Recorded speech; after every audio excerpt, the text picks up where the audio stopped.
Midi, d'un côté, les proches de la victime qui sont partie civile, de l'autre, 6 prévenus. 4 seulement sont présents, parmi eux Brian Ziegler qui est poursuivi pour violence et homicide involontaire.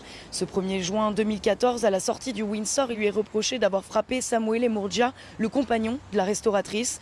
Cette dernière part à la poursuite de Brian qui la frappe, la laisse inanimée, puis une voiture passe et roule sur Audrey qui décède. Le conducteur Chakri Maechan n'a selon lui pas eu le temps de voir le corps. Il est lui aussi mis en examen pour homicide involontaire. Durant l'audience, les proches de la victime retiennent leurs larmes et sont pendus aux explications des prévenus. Eux sont silencieux. D'abord, Cindy et Sylvie Espade. Elles faisaient partie du groupe de gens du voyage qui a agressé le couple à la sortie de la discothèque. À chaque question, elles soutiennent qu'elles ne se souviennent de rien, selon elles, trop alcoolisées. Elles sont mises en examen pour non-assistance à personne en danger. Brian Ziegler, lui, ne montre aucun remords. Il se dit non responsable alors que la reconstitution du drame montre qu'il n'essaye pas d'aider Audrey à se relever.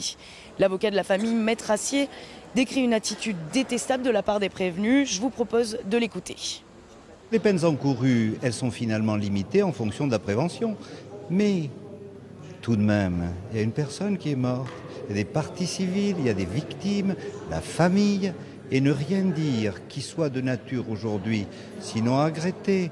Mais ça ne coûte pas grand-chose de le dire, même si à la limite on ne le pense pas. Brian Ziegler risque 5 ans d'emprisonnement. La procureure a requis 1 an pour les autres prévenus pour non-assistance à personne en danger. Le conducteur, lui, a 1 an avec sursis pour homicide involontaire.